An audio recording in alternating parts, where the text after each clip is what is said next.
Hi, welcome to Bestland's preparatory class to get you ready for your puppy. I first want to thank you for choosing us and deciding to move forward with our program to get your forever puppy. I know you must be excited. Today, I'm going to be talking about several things that you need to do to be prepared to receive your puppy. I'm also going to discuss some things that are mindsets or maybe even puppy worldviews, if that were to be a way of saying it, to help you maybe change the way in which you train, change the way in which you care for your puppy, maybe changing the way in which you decide to expect proper behaviors and characteristics from your dog that would be most healthy and, in our opinion, the highest results of obedience. So the first thing that we're going to talk about is getting you prepared for your home environment. Now, if you want to get a pen and paper out and you want to go ahead and write down as we go. Sorry about that. That was my phone. Write down as you go all the information. Of course, you can pause this video, go back, and make notes. But I decided to do a video rather than live because my wife's been saying, "Hey, a lot of times people call me back up and say, 'What did you say?' or what did you mean in this, or what's the schedule again?" So we feel like doing a video here is the best way. And then, of course, you can contact me. Let me know if you have questions or if you need some clarification, all the above. Okay, so let's start. So if you have a puppy from us that will weigh between 15 pounds and 25 pounds, I would recommend a 30-inch crate. And all of our crates, we recommend a two-door. So it has one on the end and one on the side. And Midwest, the brand Midwest or the brand Kong seem to have thicker metal, a little bit better paint and epoxy, and they do well. There is another brands out there that some of them are just not as good. They seem to break down and they're a little flimsier. So I recommend those two brands. If you are getting a puppy between 25-ish to 28-ish, right in that range, on up to 40, maybe even 45 pounds, I would recommend a 36-inch crate. Same thing, double door, front and side. Now, when you buy this crate, you can get accessories that go in it. A couple of the things we recommend early on would just be an old towel. I wouldn't buy anything fancy until the puppy gets through its soiling or urinating or chewing phases. But long term, once the puppy has some good training under its belt, I would definitely consider getting a Tempur-Pedic or some kind of comfortable pad that would go down. The other thing we recommend is getting some bowls that actually hook to the crate. So if I can just show you my fingers, it's a bowl here, and then it has two little hooks that will go into the crate wiring and just kind of hold in the crate. And this will be useful for feeding the puppy. Now, we do recommend feeding the puppy in bigger bowls and having those as well. But sometimes puppies, when you're feeding them, they are just so excited and they're so loyal and they're so interested in being around the family that they won't pay attention to eating. And we need to kind of sort of help them by isolating them in a particular place. One can be in a laundry room with a baby gate. The other can be potentially in a smaller area with another baby gate, like in a small kitchen setting, or the crate, right? And so if you get those bowls, it will save you from having spills and food everywhere, but it's not a replacement of, as they grow, obviously, to eat outside of the crate. And then we'll have to consider another way of doing that. Now, the type of bowls that we recommend that would be outside the crate that are kind of interesting, there are some water bowls that have sort of like a fountain look. There's another water bowl that has like a floater inside and a little small dip, so that when the dogs, as they grow, their fur on their mouth or around their muzzle gets long. And what we're trying to avoid is them just sticking their whole face into the water, pulling it out, getting all wet, dripping it wherever they walk within the first 20 feet. And I think you'll be happy to sort of restrict them a little bit, but giving them something that doesn't get them all wet. The other type of water system that we recommend is, let's just say that you give your puppy or dog a bowl where they can just stick their face down in there and drink, or the fountain or the floater. They also make online, you can find like a wood pedestal that kind of looks like this. It has a bowl at the bottom, it goes up, and then up here it has literally a rabbit bottle that has a little throat that comes down, and they lick it, and it sort of allows the water to come out as they lick it. Some people have gotten that, like when they're having parties, or allowing their dog to roam around the house on wood. Wood is beautiful, and it can be shiny, but the moment dogs run around with their mouths wet and drip everywhere, it can be a little bit of a extra cleaning a nuisance. Anyhow, the most important thing is that your dog gets plenty of water, but there are apparatuses that will help them from getting their muzzle wet. All right, now, as I said, for the crate, we recommend just an old towel. But with the crate training that you're going to do and the ongoing crate training that you should do, we recommend that you aid the puppy in having a relaxed crating experience. And here's a couple things you could do. Most people have outgrown radios. And I don't recommend you go down and buy an iPad or iPod or whatever expensive musical device, but just kind of something inexpensive. Maybe you already have something around the house that you can spare, but playing the puppy music, something soft, something soothing, is excellent. We already do that, especially with human voice and talk. The other thing we recommend is just a cheap and inexpensive circular fan. You can buy these at Walmart or other hardware stores that are $20 to $30. They can be 12 to 20 inches tall, kind of blowing air on them, whether it be winter or summer. They just love it. And it also creates a little bit of a barrier noise. And it seems like the puppies relax more, sleep more, and they absolutely love their crate. It's an experience that invites them to want to be in the crate. Another thing you can do is, a lot of families like to buy the Heartbeat Teddy. It's literally a teddy bear that has inside it a battery-operated rhythmatic heartbeat, so that the puppy kind of thinks it's with something that's alive, gives it a little bit of soothing, as if it's got another partner there in its midst. Another thing, believe it or not, that works is essential oils. Like lavender. You can dab a little on their nose or spray mist over their area. There are some companies that make products. One of them is called Adaptil, A-D-A-P-T-I-L. Adaptil is a pheromone / essential oil spray. Works. It's got studies and it does well. Another thing people do, not at the beginning, but it's sort of like a multiple layer. You put the puppy in, you turn the fan on, you turn the music on, put a little pheromones, essential oils, Heartbeat Teddy.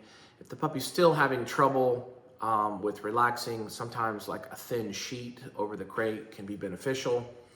But other than that, you have to be careful that they don't chew it and pull it through or break it down. Some puppies are pretty good at that. They'll work at it for hours. Another thing you can do is give the puppy something to amuse its time or to help it relax. So like bully sticks or some kind of indestructible toy that will not break down. Nylobones are very dangerous. I wouldn't go that route. Certain toys that can be broke down, or anything inside of them that they can pull out, your puppy can chew those and swallow those, little materials that come out or whatever they chew off, and it can be harmful in their gut. In fact, you can even have them swallow something and not know that it's impacting their intestines, and then all of a sudden they're very sick, they get septicemia, or they're septic, and they can die. So it's something that is very important to make sure that the dogs or the puppies in your home are not having access to things that they can eat. And most of the puppies are not real bad, but there are some that you have to be careful. Like they'll even chew and swallow a sock or this or that. So I highly recommend that you, kind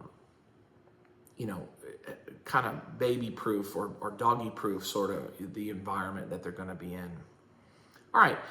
So that is, now if we have a dog that goes past 45 pounds, then I would go potentially to a 42-inch crate, very big. So just keep that in mind. And there are some other fancy crates online after puppy phase, getting into like fully trained.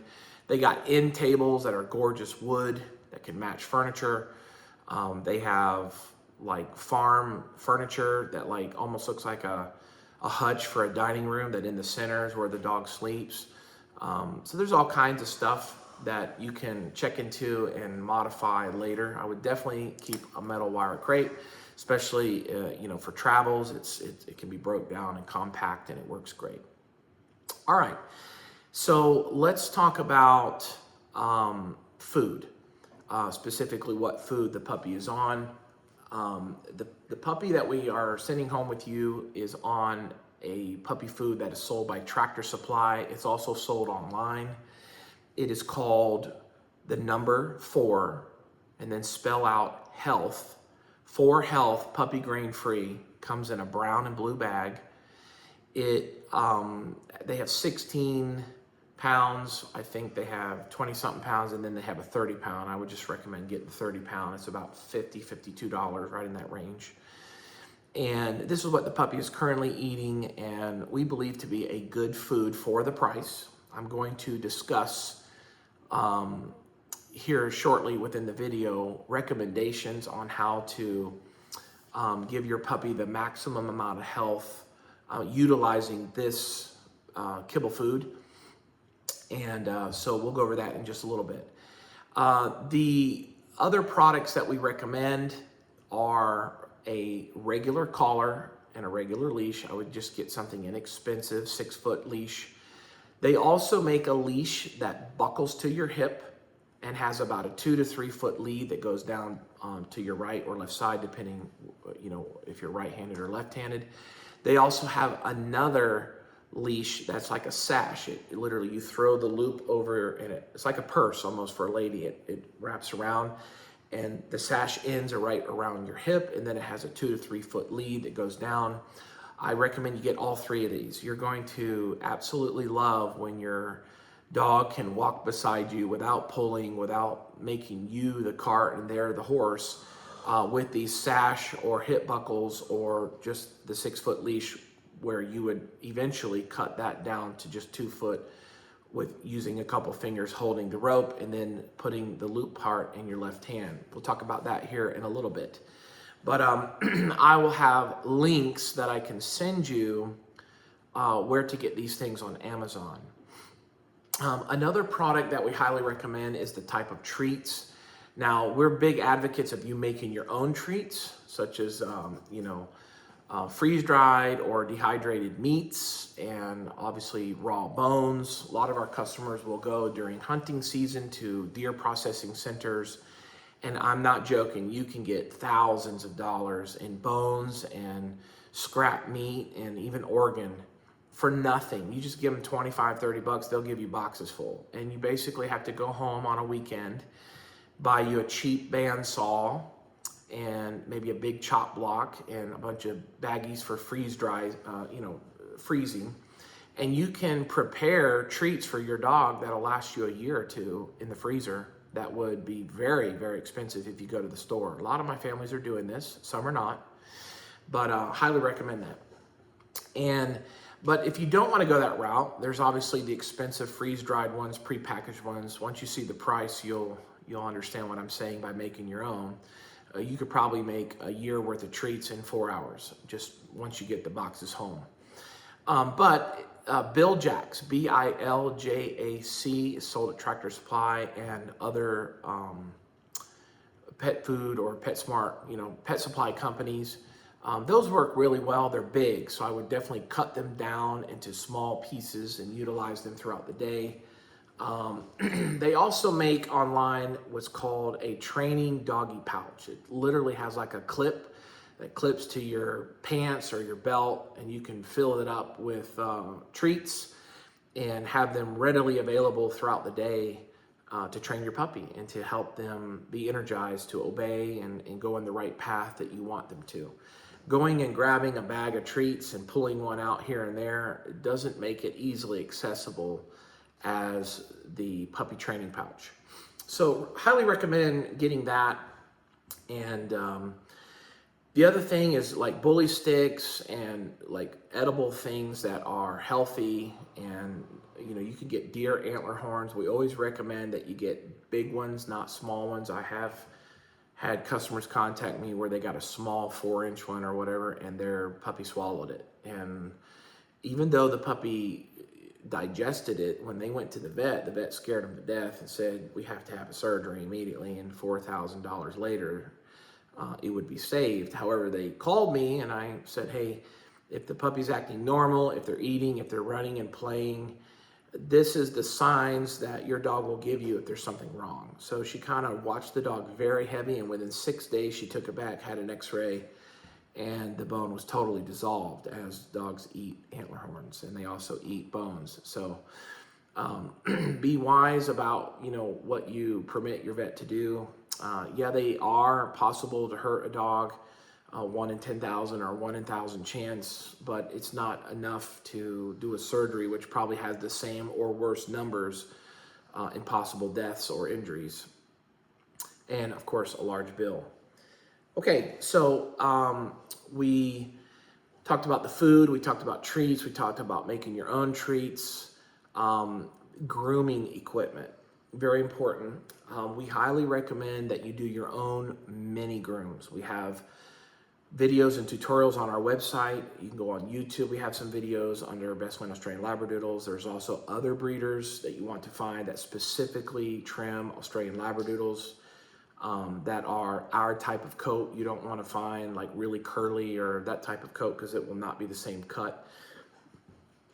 And so there are metal combs, there are dematting combs, there are fine needle, dematting brushes, there are curvatured scissors, there are electric or wireless, like battery operated clippers that have guards. There is what I think to be one of the most important pieces is a blower, like a drying blower. A lot of families are discouraged to bathe their dogs like this because it's a job if you're using a hairdryer. But if you're getting a $180 to $400 blower, we have, like I said, if you ask me, I'll send you the links. I believe we also have them on our website. But I think it's called the Flying Pig. Excuse me if it's wrong, but it's a really good blower on Amazon. But you can turn a 1 to 2 hour job into a 20 to 30 minute job at most. And you'll be more encouraged to bathe your dog more frequently, and either twice a month, kind of rotating every 15 days is what we recommend. And then if you do that, you can move into a recommended program that we recommend. We've been doing it ourselves for years. We use a product, actually all of their products. The company's name is Mad About Organics. If you type Mad About Organics in the search bar of Amazon, you'll come up with a store that they have. And they sell flea and tick soap, oatmeal, ear rinses, repellent sprays, topicals, salves. Literally, it's all homemade, organic things that are very good for your puppy. It's not going to hurt them. And it's actually really good. Best soaps I've ever used. And they will kill fleas and ticks and repel them. And if you bathe your dog with their flea and tick soap monthly and properly bathe it with, you wet it and put the soap in and lather it and suds it up and kind of leave the suds or the soap in the coat working its magic for about 5 to 8 minutes, then rinse it. And then we recommend drying it first with a dog chamois towel. It's literally like a chamois for a car, but in a towel form. It absorbs so much of the moisture and water within the coat quickly that it reduces the drying time with the blower. So highly recommend you get these things. You're saying, Jeremy, this sounds like about $500 worth of equipment. If you buy it all and you buy really good stuff, you're right. However, if you take your puppy, you got to figure your time, your gas, the risking your life the closer you get to Atlanta or just anywhere with the way people drive these days. To take your dog, drop it off, go back home or go do something and then go back later, and your puppy's exposed to being maltreated, having a traumatic event, and a $50 bill. It just doesn't make a lot of sense. You know what I mean? Now, for the larger grooms, maybe, for sure, makes sense. They also have mobile groomers. We highly recommend that you just maybe not even consider taking them to a facility. Mobile groomers just come right to your home, $10, $15 later, or $10 or $15 more expensive, maybe, than actually going to a store or a grooming shop. But the long story short is your dog's in the best environment. It's with you. He's relaxed. There's not going to be any biting. There's not going to be any hard requirements of vaccinations and other things, which we'll talk about later in regard to health. And so this is our recommendation. And guess what? No flea or tick medications are necessary if you do this pathway. So bathe the dog every 30 days. And if you go off site, off of your property, you would use their repellent on the feet, kind of spray a little mist, helps protect. Now, in conjunction with this treatment, you need to spray your yard. Most people that I talk to are already getting their yard sprayed. But if you want, you can do it yourself. You can literally go to Home Depot or Lowe's and buy a pesticide treatment that comes in a bottle that hooks to your water hose, and you just literally spray your grass, your fences, your bushes. And I like spraying it closer to evening because it seems like the critters come out and they get more wet. It gets into them and it does a better killing. Then by morning it's dry, you can let your dog out, or at least by 9 o'clock in the morning, and you're good to go. You just rotate the pesticides so that your bugs or insects on your property do not build a specific resistance to one. And that's it. You're treating the yard, not the dog. And you say, why are you making these extra steps? Why don't we just do the treatment?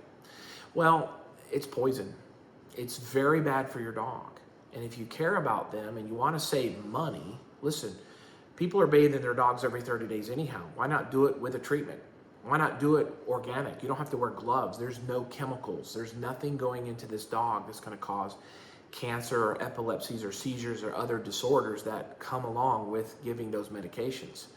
Think about this.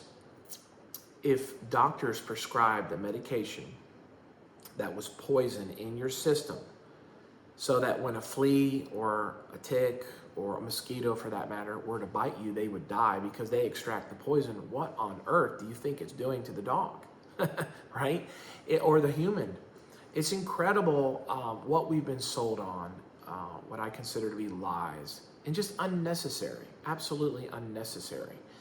So if you want to save $20 to $40 a month and give your dog a much better health and allow its body not to be inflamed from external inorganic materials that are poisonous, this is the route to go. We're going to talk about more things as well, but this is one of the products we're big on. And the ear salves are amazing when you're grooming or cleaning. It just makes them smell fresh and clean, helps remove any excess that's not necessary. And so anyhow, consider maybe also in your investment, goals to get you a little grooming table. They're about $100 to $200. Lifts the dog up, has a little, rod up here where they can be hooked and helps hold them. Another thing is a dog Dremel, like an orbital sander. What you do is you put the dog's one toe per finger like this, and you just take the orbital sander and you round their toes instead of clipping them. That's literally, a lot of people make the drive to go to the vet to have their dog's nails clipped when it's just totally unnecessary. If you cut it, they bleed pretty hard. If you grind them down and they were to go a little too far, they don't bleed hardly at all. They coagulate really quick. So you can feel more confident in the orbital, sander. Dog Dremel is what we call it. All right, so we've talked about the crate, the toys, basically, your treats, your food, the grooming equipment, various things. Now let's talk about kind of doggy proofing your home. I'm assuming a lot of people have wood floors or some kind of vinyl flooring or tile. What we normally do is, behind me here is a kitchen, a little nook area, and then I'll just show you here, there's the back door, okay? And where I'm standing is a bar. So between this bar and that wall, I will put a 8 to 10 foot baby gate that we have. You can buy them on Amazon or wherever this, or online, or maybe one of your local hardware stores. Sometimes it can be a hard find there. But you put that baby gate up, and inside this area where the dining room and kitchen are, maybe possibly a laundry room and this back door, this is what we call the free roaming area. This is where you're gonna let your puppy be walking around. The remaining part of my house, which is very large and probably yours as well, is just way too much area to control a puppy from peeing and pooping and chewing or destroying things, okay? So we recommend, if a puppy goes outside the free roaming area, that it be on a leash, on your hip leash, or on your sash leash. And you can take it to your office or walk around with it, but it's under supervision. It's under, heavy observation by having it on a leash, and you're keeping it. Another thing is, if you take your puppy outside, if you have a fence, this is going to work. But it's not going to work if you live in an apartment or a high-riser or whatever. But we recommend that you don't take your puppy to the bathroom on a leash. Just let them go out free-handed, walk around. They'll do their business better, and they'll get it all out. Whereas on a leash, they're, it's not as comfortable and timid, and might have partial, evacuation of all the things. And so the reason why this works really well is when you bring them in, if they're on a leash, they feel uncomfortable. And it's one more barrier between them going to the bathroom or thinking about going to the bathroom or not. I actually recently homed one of our older dogs, and she had never been to the bathroom on a leash. Now she's very well leash trained and does amazing when we take her out, but she just doesn't go on a 6 foot lead. And the lady who took her home, I forgot to tell her, and she said she took her 9 hours straight and she wouldn't go to the bathroom, and she called me up in a fright. "What's wrong with this dog?" And I kind of was stunned for a minute. I couldn't figure it out. I'm like, well, are you taking her out on a leash? And she goes, "Yeah, every time." And I go, "There it is. Let her go." She said when she did, she exploded. Then you say, that doesn't sound like a benefit. It is, if you're taking them out in public, into your office, different places.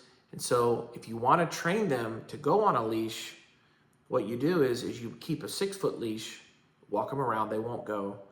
You walk them to an area that you are permitting them to go, and then you switch the leash over to a 30 foot retractable. It's a leash that has like a thin string. Dogs kind of like to sniff around and do their circles, and this is when you get the best bathroom, the most relaxed experience for them. So this is what we recommend if you, for example, go to a park or you're going out walking and you're like, they need to go, switch it over, take them to a place that's clean, and that would be the best way. And then switch them back and go about. The reason I have it switched is because the style of training that we're going to show you with leash training does not work well with a retractable type handheld.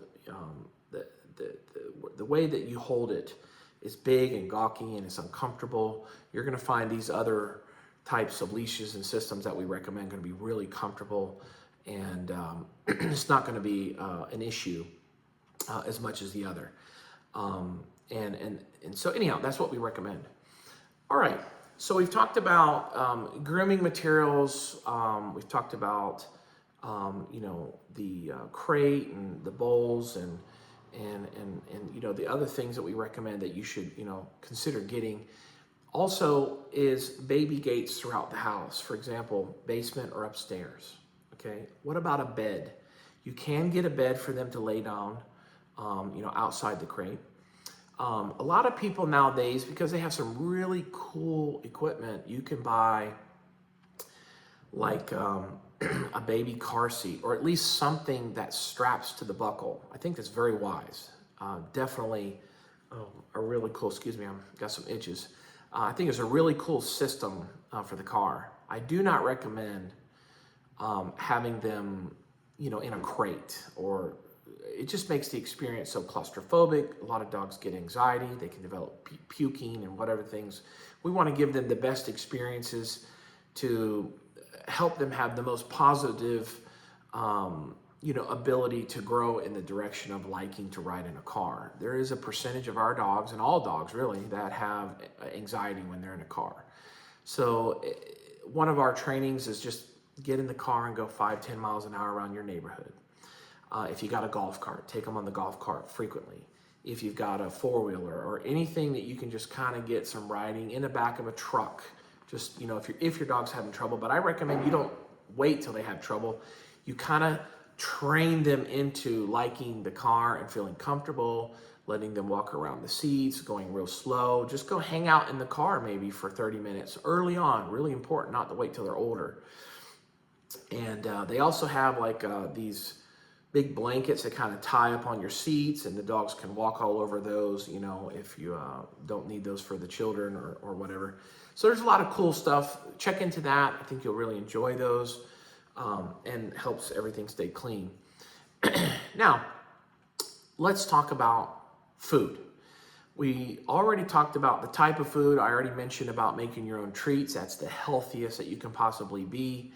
In today's world, everybody is worried about vaccinations, medicines, certain preventatives, or maybe doing things that are, easy and not necessarily requires any work, or something that's pretty. For example, my grandparents used to teach us, don't ever cook with Teflon or non-stick pans, because the metals in those pans seep into the food, and you're eating dangerous things for your body. Now imagine, how easy it is to cook without having to scrub and clean afterwards. So in the same mind, we're going to jump over with dogs, and let's say, what can we do to keep the vet away, for them to be healthier, have better coats, give them more of a food that was designed for them. And I use the word design because animals were created, and they were created to have a particular food and a particular environment and a particular setting in which they live in, that they thrive the best. And if we're going to disrupt them out of that habitation or out of that ecosystem, we need to sort of be as close as possible to replicating that. So when we're feeding our dogs dry food that's packaged in bags that can sit on your shelf for 2 to 3 years, it's got high amounts of preservatives. It is literally crap food, byproduct, and junk stuff that would belong in a dumpster, that they collect with bobcats and other types of systems, and they throw it in dumpsters. And it's got all kinds of stuff in there you wouldn't believe. I don't even want to give you imagery. Just go online and look. But dog food, the cheaper it is, the more crappy it is. And they basically add some ingredients and they bake it together and they put it in a kibble form that's super dry. When the dog eats it, they're practically dehydrated the moment they finish it, and they have to drink excessive amounts in order to rehydrate. It's just not natural. It's not healthy. And the vets will be the first one to prescribe this, because if they didn't, they'd be out of business. And I'm not joking. The second thing they're going to prescribe is vaccinations, because when you feed dogs garbage food, it increases the amount of chance that they have for getting viruses or bacteria or sicknesses or long-term chronic illnesses such as diabetes and epilepsies. All this stuff comes from the first sources: what's going in their body and what's going on their body. If you just really reserve and caution yourself about these two things, you're going to give your dog a significantly greater chance of health and life, and doing it with prosperity. So obviously we vaccinate the puppy to send it home to you. But we are not big on following everything a vet says in regard to vaccinations. Certainly after they've had their initial ones. I don't care what research they give. 100 years ago, there was no such thing as vaccinations. And recently, there is a controlled study that was put out by a university that dogs don't get parvo, or at least the numbers are phenomenally lower, even in puppies, if the mom and the puppies are on raw diet. So what is a raw diet? A raw diet is giving the dogs their natural foods that they would eat if they were in the wild. And so a lot of people, when they buy a bag of food that has vegetables and a beautiful piece of chicken on the front, they identify a dog with themselves. Oh, that's healthy. That's so wonderful. That's what I should eat, right? And so they're buying that based upon the picture. But the reality is, I spoke to the leading nutritionist over Champion Products, a billion-dollar industry that owns Origin, Champion, and other products. He's an older man. I don't know if he's still alive, but this was years ago at a Las Vegas Pet Expo. And he flat out told me dogs were never designed to eat carbs. They're only designed to eat meat, organs, and bones. And if it's mixed with poop or bile, meaning the stomach juices, they will eat oats and grass. But it's absolutely not, but just a few percent. They literally eat 95+% of the rest. So when you give dogs lots of energy from carbs, first of all, it's bad for them. It's not what their normal diet is. Can they live? Can they cohabitate? Yeah, they're scavengers. They're designed to really eat whatever. They can eat poop and get something from it. But that doesn't mean it doesn't cause them to have long-term sicknesses, illnesses, and chronic problems. So we're trying to avoid this by going more of a natural route. And you say, where are you getting your sources from, Jeremy? Well, let's just use nature.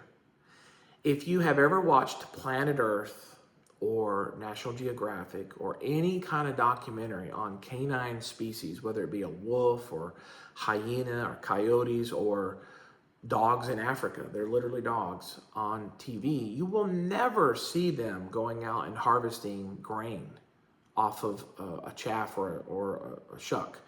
You're never going to see them climb up a peach tree and eat a peach, or go dig a hole in the ground and get potatoes. You are not going to see dogs, picking peas or lentils off of a bush. I mean, come on, people. We don't have to be geniuses or a billion-dollar company telling us what they need to eat. Now, you might be saying, well, I'm just not willing to feed raw. It's nasty or this or that. Hey, I get it. So we've devised a program that sort of is in the middle ground, right? Obviously, it's very difficult to feed a dog raw and give them all the nutrition that they need without giving them pieces of animals from every sector of their body. Let me explain. There are different amounts of micronutrients within liver or the heart or gizzards or certain organs. There is certain levels of nutrients in bone marrow and in the bone and in the muscle and in the brains and in the hide and in the guts that, are higher levels of nutrients, both macro or micro, that you won't get across the board evenly. So if an animal kills a rabbit and they eat the whole thing, they get a very balanced nutrition. But if a person who's feeding raw only gives meat, then they are limiting them on what comes in the bone marrow or what comes in the organs. So what we have done is we have devised a program that utilizes, to the best of our ability, all of those nutrients in a very simplistic way with using kibble. I'm not asking you to eliminate kibble, and I'm not telling you you have to follow this program. You're free to give your dog trash if you want. It's up to you. But if you want to know the better way, the higher, more natural way, and maybe, if I may suggest, the God-given way, is to give them what they are meant to eat in the wild, right? As fresh as possible. And be honest with you, I'm going to prove to you here in a minute that it's cheaper than dog food.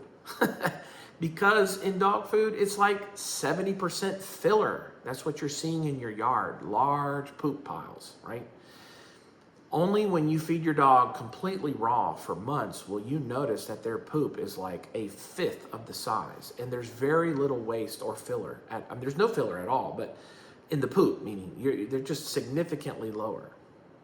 And it doesn't mold, and it doesn't stink nearly. Like, it's 90% less stink. I'm not joking. It breaks into a powder within days. So keeping your yard clean is phenomenal. Let me give you one little quick story. When our dogs birth puppies, and we're there helping them whelp, and the mom does all the work of keeping the den that we create clean. She licks the pee-pee.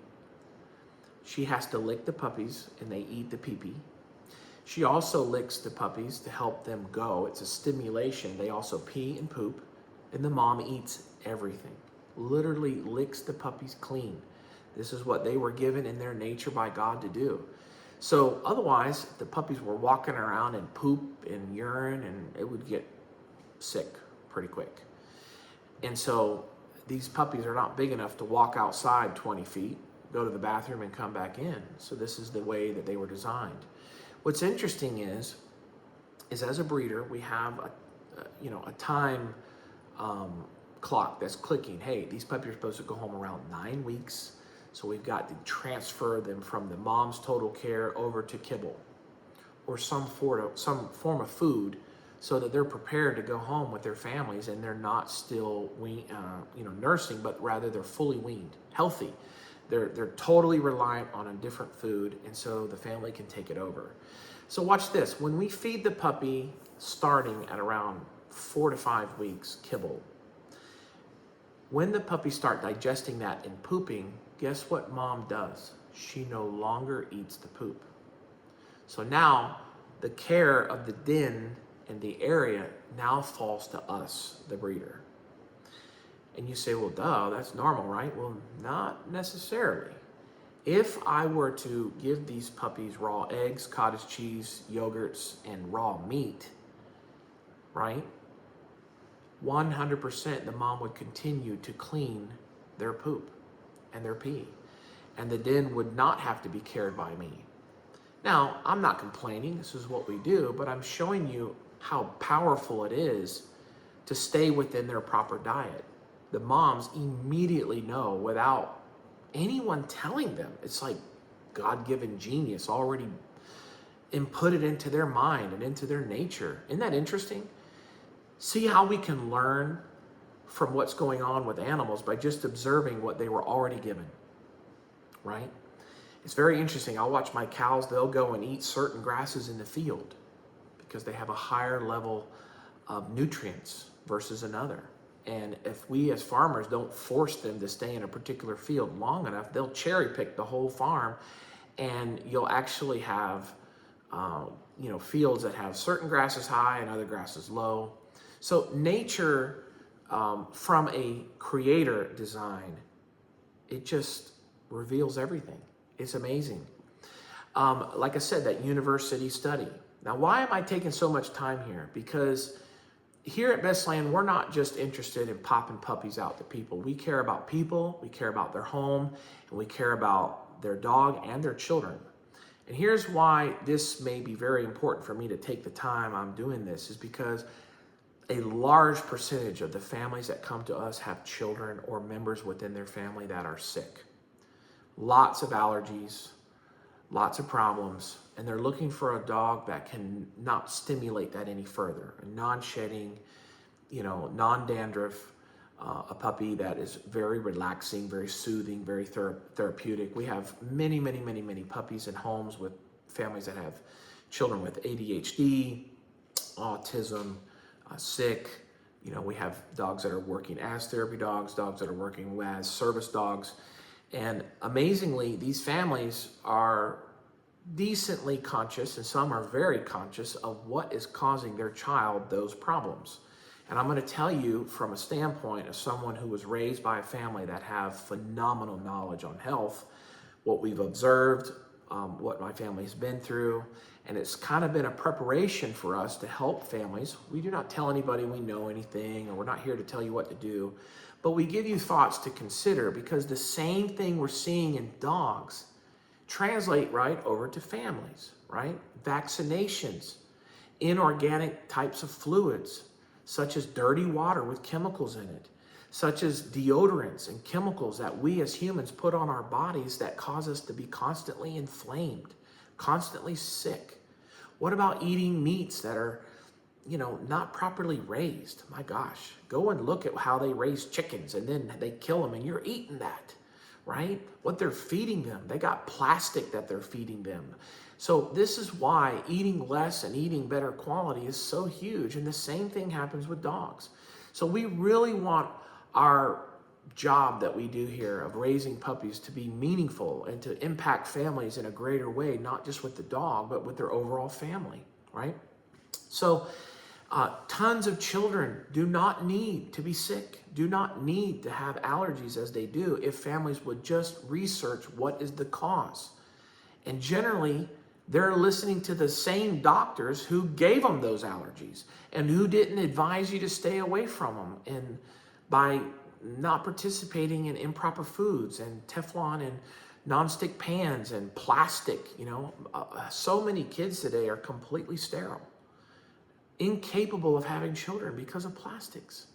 There's so many books written about this stuff. We're being killed slowly around the world because we're listening to the authorities who supposedly know something on the matter, but yet they're the same ones prescribing the stuff to kill us, right? So we want to defeat keeping our dogs away from the vets by feeding them health. So in National Geographic, Planet Earth, and other documentaries, we 100% have on record and on video footage canines eating eggs. Amen? So eggs, the whole egg, the shell, the yolk, the white part, phenomenal meal. Now, where you get these eggs to give your dog matters. And by the way, if you're doing it right for your dog, you're doing it right for you. You go online and they'll say, eggs are bad for you. They cause cholesterol. Well, that's true. If you're buying an egg from somebody who keeps them in a building, stressed out to death, feeding them a bunch of junk, right? Versus a chicken that walks around your property and eats at whatever its nature tells it to eat, right? Go and eat this and eat that. It knows what to eat. It knows how to have the maximum nutrition for its body. It was already told that in its design.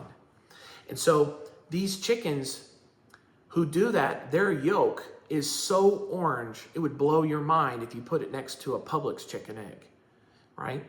And in these eggs has omega-3, really high levels compared to those other eggs, and the nutrients and the overall health that it brings to our bodies is what those articles are hoping to suggest, that when eggs are very healthy for you.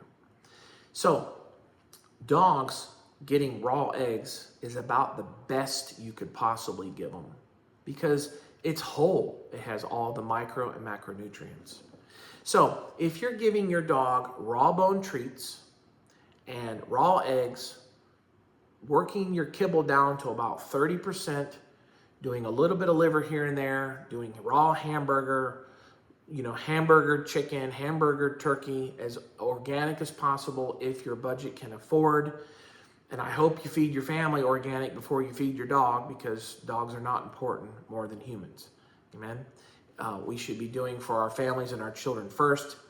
I actually know customers who give their dogs the most expensive food and everything else, and they're eating a hamburger and feeding their grandkids chicken nuggets, right? I'm not trying to harp on anyone, but it's so important that what we do for our dog, we do for ourselves and our children. Otherwise, our lives are hypocritical. Amen? So consider these things. Consider feeding your dog more of a raw nature, eggs, cottage cheeses, yogurts. There's forums on Facebook. There's all kinds of information out here that will 100% back up what I'm saying to be absolutely factual and true. Now, you do not cook anything. You give them as fresh as possible, raw, okay?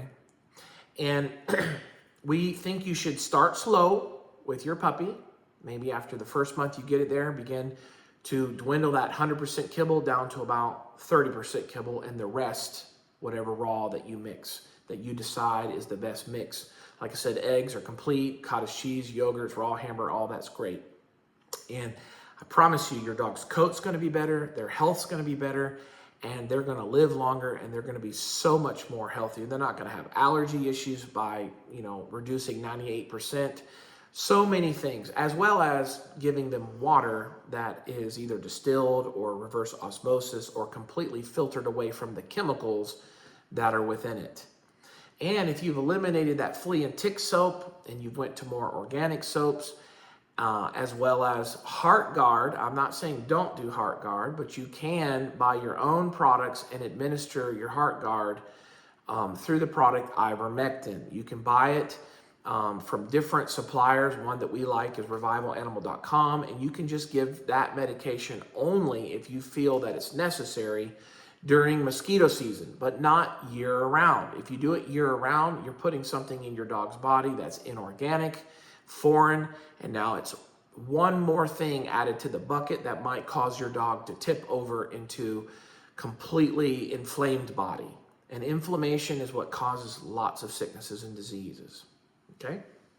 All right. So we've talked about pretty much everything that I would recommend in regard to feeding and being healthy. So let's jump over to vaccinations and care that you would do with your puppy and surgery, which would be a spay or a neuter.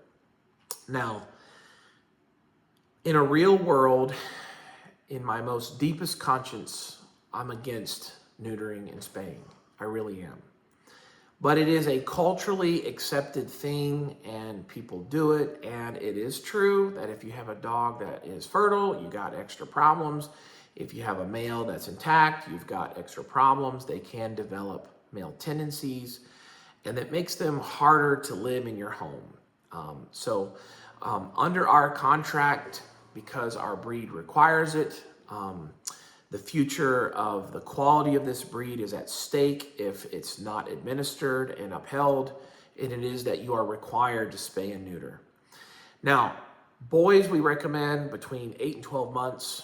The larger, a little longer. The smaller, for sure, on the lower end.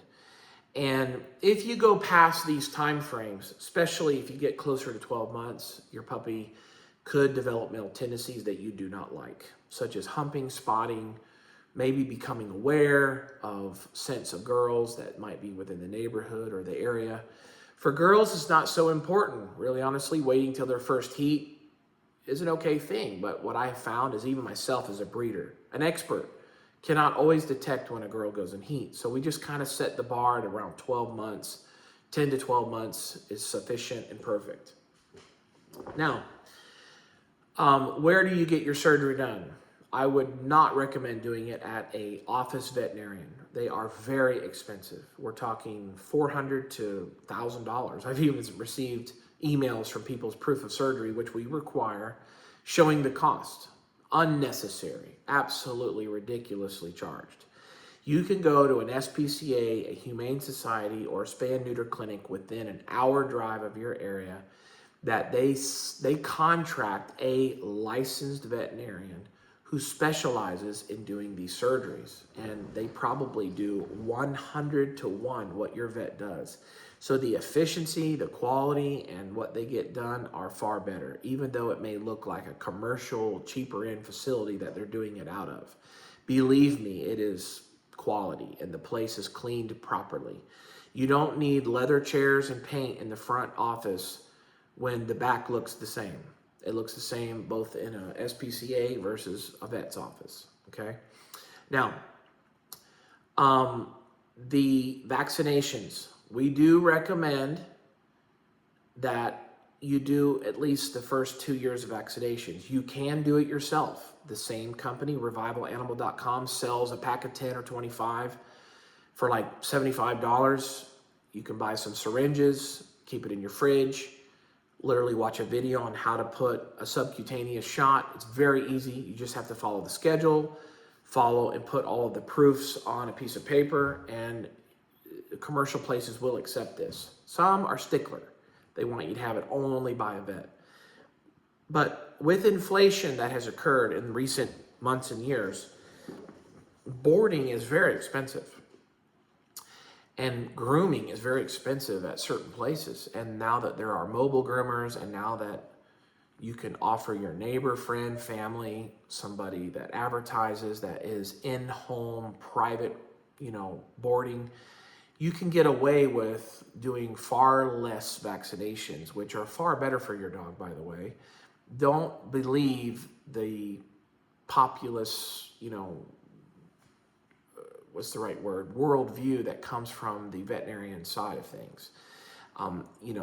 If you're giving your dog all the proper nutrition and keeping it clean and not letting it live in its poop and urine and in a disgusting environment, and not going to dog parks where thousands of dogs take a number two and pee, and sicknesses, and boarding facilities have thousands of dogs that go there, and it's very hard to keep it clean. I mean, unless they have, I understand this as a breeder. It's very hard to keep an area free of viruses and disease with high concentrations of dogs. Offer your friend or family or neighbor or whoever solicits in-home $40, $50 a day, and you will never have to take them to a boarding facility again. Here at Bestland, we board.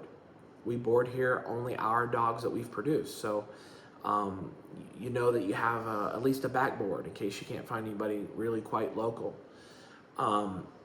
Vaccinations, generally, you only have to give like a 5-way. You don't need all the additional things unless you're taking your dog to a professional facility that has high concentrations of diseases and viruses present potentially because of the volume. You say, well, why not just vaccinate them? Because vaccinations are a foreign substance. It's loaded with issues. There are, in the human world, let's just use humans, okay? People who got the COVID shot are sterile, heavily inflated diabetes, dying, dropping dead all over the world. They're hiding it, but it's very easy to find if you research. In the homeschool world, because children do not go to public school, there is no lawful requirement for them to get vaccinations. So a lot of families who have a conscience in this area and who believe our bodies are enough and that God gave us within our bodies all the fighting power that we need, as long as we give it the correct fuel and food to aid that fighting power, are finding that their kids are not sick at all. Like, my kids are never sick. And just as a personal testimony, absolutely no judgment intended or absolutely no conviction intended, but we had an awful tragedy in our family. When my daughter was 3 years old, she drowned and died, and then she was raised from the dead through, honestly, prayer and some medical intervention. But the medical doctors told us that it was nothing they did. It was just miraculous. She was dead for 25 minutes, and she almost died 3 days later. All her signs and vitals completely coded. And through prayer, she came back, and we're very thankful. But in this event, because of her brain injuries and different things that she had, we learned early on that adding vaccinations, especially with the amount of kids that are having autisms and everything from vaccinations, was not a good thing. We were advised never to vaccinate her again, and we didn't. And we had her completely medical and meds free for a long time until she had a surgery that was necessary, and she almost died in that surgery because they overdosed her. And she has had violent seizures ever since, unfortunately. But we decided what was good for her was good for our normal children. So none of our kids have ever received even one vaccination. And when I tell you they are as healthy as could possibly be, they never, ever, ever get sick. And they're around children all the time. They're just as healthy as can be. And myself never, ever, ever get sick. And my daughter, who is frail, the one that you would think would get sick mostly, never, and when I swear, never, ever, ever gets sick and has never had a vaccination. So, because we didn't vaccinate her even up till 3 years old, and then afterward, we just were affirmed even more. So coming over into dogs, there are lots of dogs that are having sicknesses, illnesses, and diseases and inflammations caused from vaccinations. Now, if you want to follow through with some of the basic ones, I think that's great. I'm not opposed to it. But here's where it gets really a stickler, and you need to beware. 85% of all veterinarian offices would close overnight if people did not believe in the vaccination protocols that they are suggestive of. You don't need to vaccinate your dog annually for the rest of its life. And you don't need all these vaccinations that they recommend. When I was a kid, I'm told, I'm not exactly sure, I could be wrong, but maybe 30 to, slightly above vaccinations were the protocol of a normal high school goer. Right now, the last time I checked, which was 5 years ago, it's over 100. Now, that's crazy. From 30 to 100, this is crazy. My great-grandfather lived to be 100, was never, ever, ever sick. The healthiest man I've ever seen in my life. And he never had one, right? And so, and my grandma, her dog Cricket, who lived to be 23 years old. Now, I'm not joking, 23 years old. Guess what she fed that dog? Scraps, eggs, meat, no vaccinations ever. Lived to be 23-year-old, died because it was blind and barely could move around, but was never sick. So don't tell me that dogs today who are dropping dead at 5 and 6 and 8 and barely living past 9 is better with these tremendous vaccination programs and this dry kibble crap.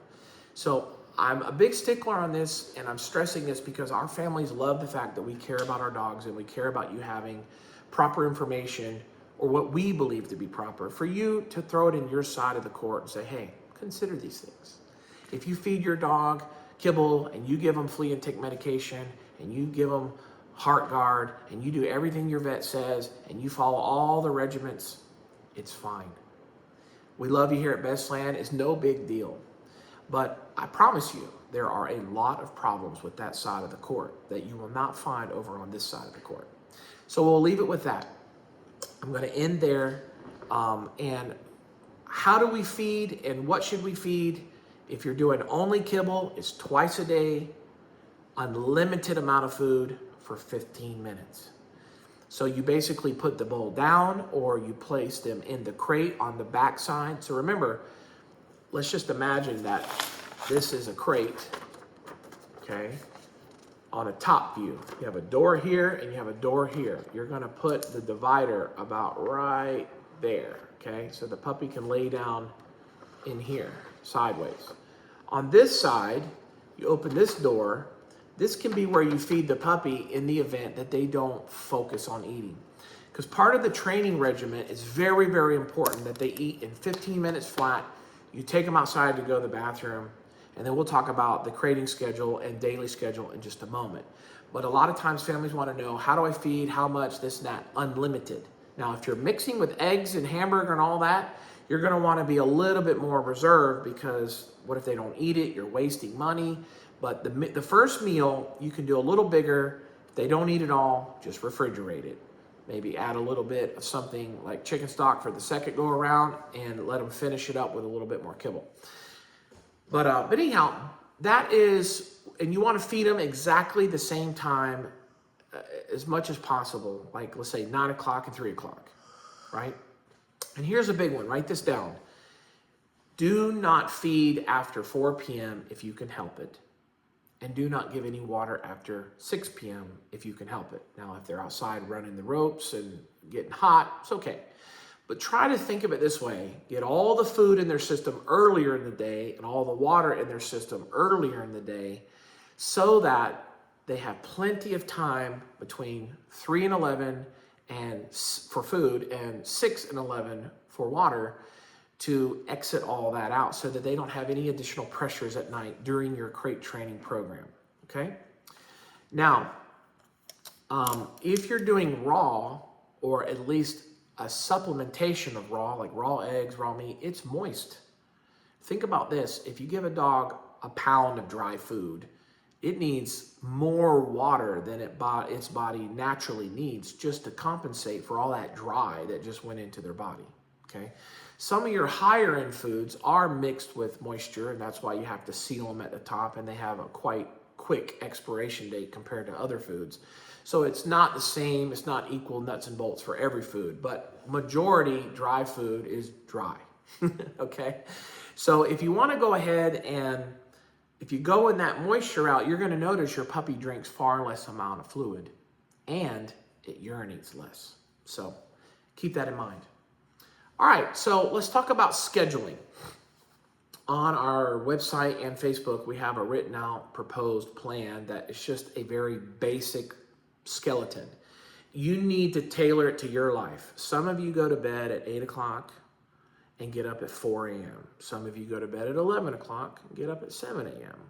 So depending on if you go to bed at one of those two, you have to make adjustments. But right now, the puppies go to bed about 11, and we recommend you get them up at 6. If you have not fed them after 3 and you haven't given them any water after 6, and you've given them 3 solid bathroom breaks, here's what we recommend. A good bathroom break at 8:45, 9:45, and 10:45.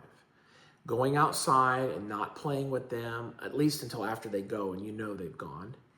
And you have given them at least 5 or 10 minutes on each of those processes. And you put them in a crate where they have a very tight area with the other things that I suggested, music, fan, whatever. They will go all night, no bathroom break. Now, the first week you get them, I would not think it would be unwise to take them out maybe in the middle of the night, a couple nights. But after that, once they've settled, once that stress is gone, once they kind of feel at home, which could take up to a week, it's military style. And I guarantee you they won't go to the bathroom. I never have problems if I do that regimen, meaning feed them at 9 and feed them at 3, water earlier in the day, not later. They do great. All right, so let's just say you take a piece of paper and pen and you write down bed at 11, up at 6. Now you've got 6 hours plus 11, 17-hour day that you need to fill in that gap. The rest is sleep. So we recommend in that 17-hour day, a maximum of 8 hours of crating, divided maybe into 4 or 5 sessions. So like, let's say an hour and a half, or maybe 2 hours at most in the crate throughout the day. And you space it out. So if you wake the puppy up at 6, you would let it, remember we talked about the free roaming area, which is where you put the gate up and block them in your kitchen and nook area in the back of the door. In this area, if you let them free roam in that area, they have to go outside every 40 minutes the first week, maybe even 2 weeks. Once you get past 1 or 2 weeks, no accidents, start moving it up. Every week they're successful 10 minutes. So this week 40, next week or two 50, the next week 60, the next week 70, the next week 80, and you keep moving up. And if you hit a point where you're getting any urination or pee, just ask yourself, are they getting too much water? Am I giving them good bathroom breaks? Or have they hit a threshold that I need to just hold this for a little while until they develop a little bit more bowel and bladder control. And once again, if you want them out of the free roaming area, have them on a leash. We're going to talk about leash training in a little bit, so let's just stick to the schedule for right now. I don't recommend feeding them early in the morning unless your life dictates that. Let me explain why.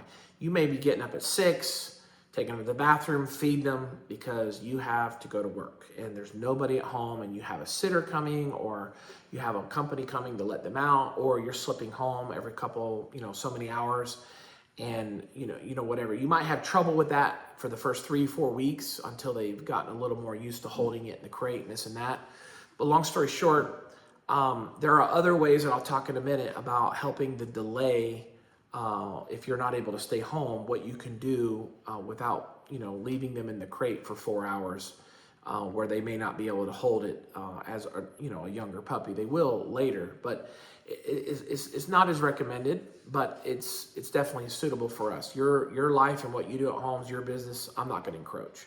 Now, I prefer you don't crate them a lot all the time, like long durations, but I certainly would hope that there would be some systems that can be put in place that we'll talk about in a minute. So if you are staying home or someone is home throughout the day or they work from home, then I would recommend delaying the feeding until 9. And the reason is this. In our program, I feed the puppy for 15 minutes.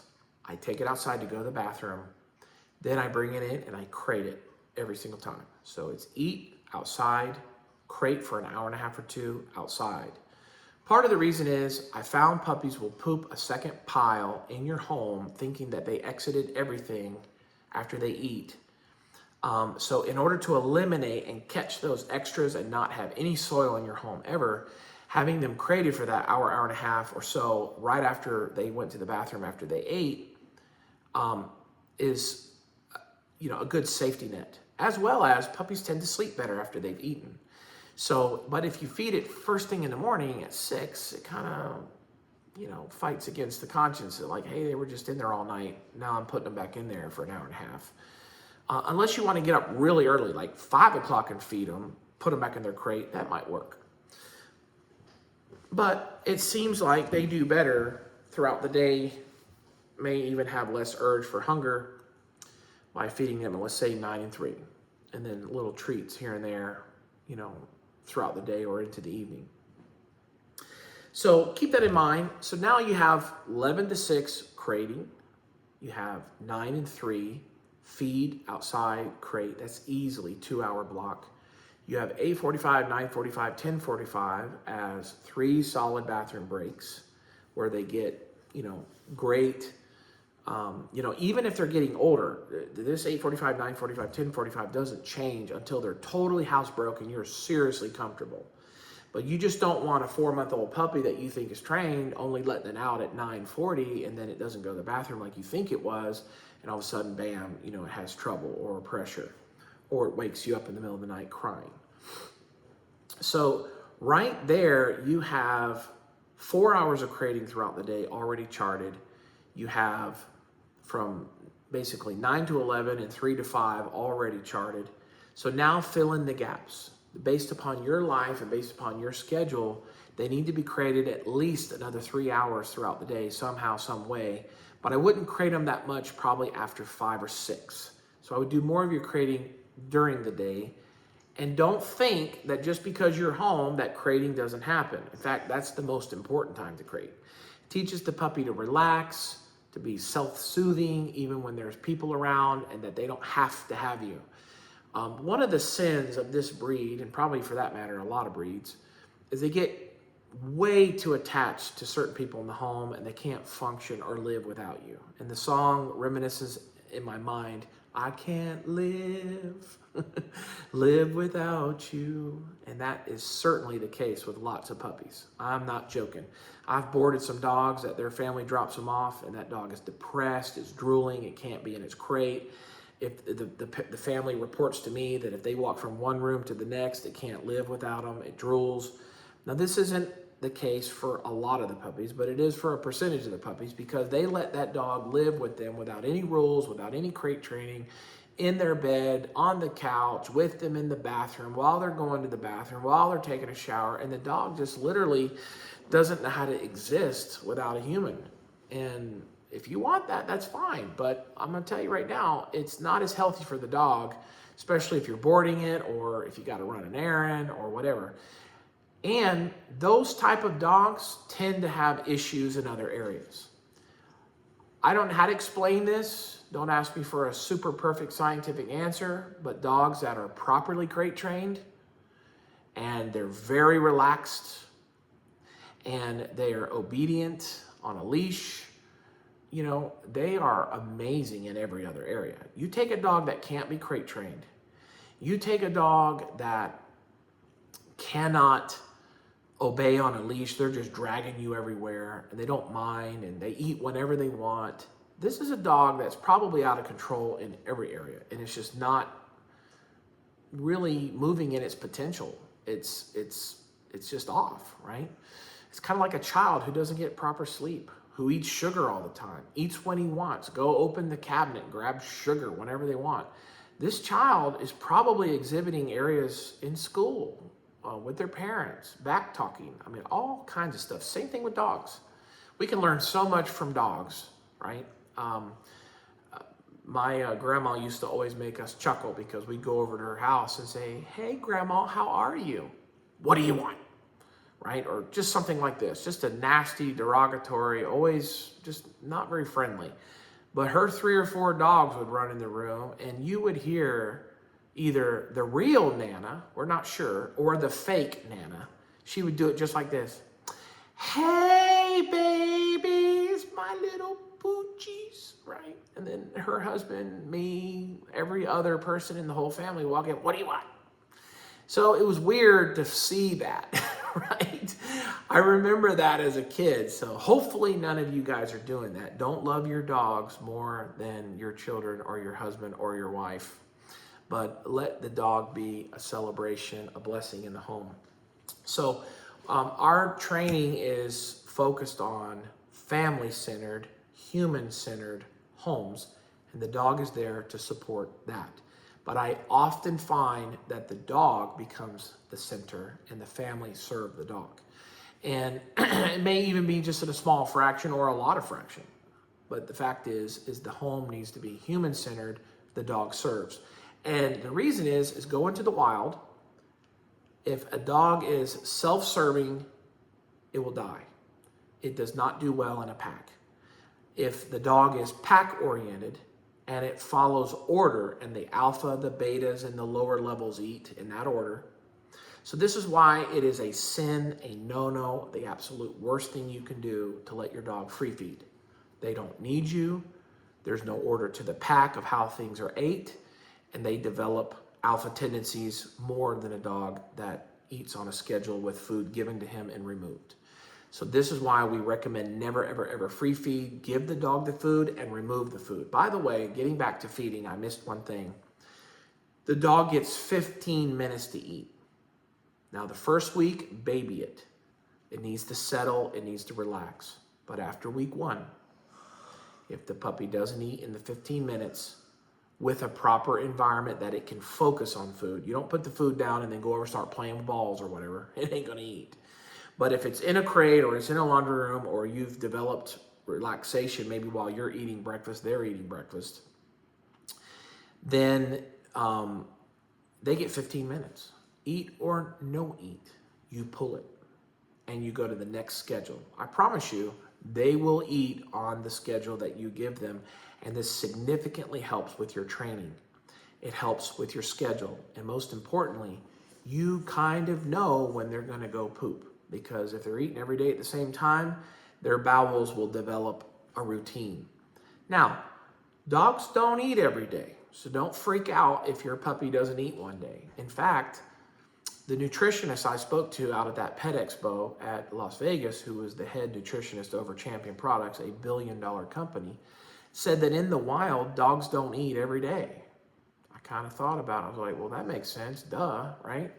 It's like they're going to catch a deer or a rabbit every day as if it's that luscious. No, it doesn't happen like that. They'll eat for a few days and gorge, and then they may go a week without eating, or some cases 2 weeks, right? I'm not suggesting that you don't feed your dog daily, and I'm not suggesting that what I'm suggesting is don't freak out when they don't eat one day. This is natural. And number 2, it's actually healthier for them to go a couple days sometimes not eating, like fasting. Just go on and look, is fasting good for humans? Is fasting good for dogs? Point blank, it is, 100%. Their bodies were designed to eat larger amounts and fast for days. So it's one thing my grandparents used to do. They would fast 3 days a month, no food at all, and 1 time per year, 21 days a year. And you know what's interesting? They were the healthiest cats I've ever seen, and it works. So don't think it don't. It really does. And so anyhow, getting back to the schedule and the feeding, very important. Don't free feed. Stick to a schedule. It will help you in your training. So just fill in the gaps now. You got a schedule.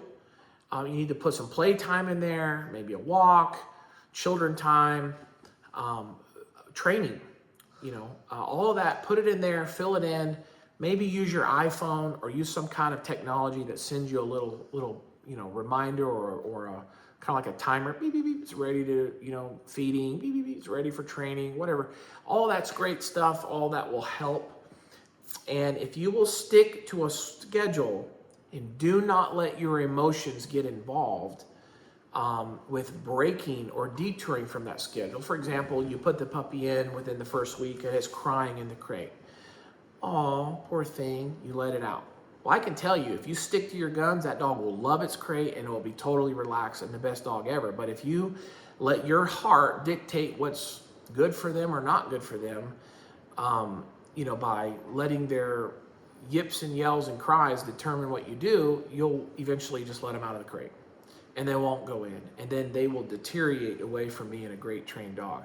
I don't care what any trainer out there tells you. There are two veins of training. One is serve the dog, let them do whatever they want and give them treats all the time and hope they're obedient.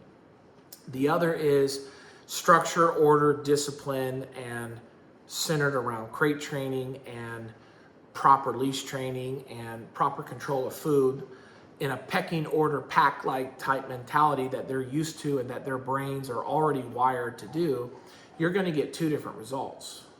I have families calling me who says, puppy's jumping on my little girl, been nibbling and biting, and now the puppy has, grown in that direction and it's not getting better.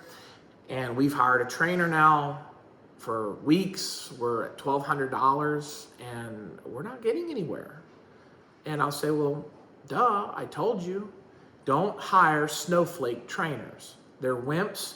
They want to make you feel evil because you do something that isn't a stroke, a treat, and just putting bows and candies on the dog, whatever. I'm just trying to use some kind of language that would help you understand.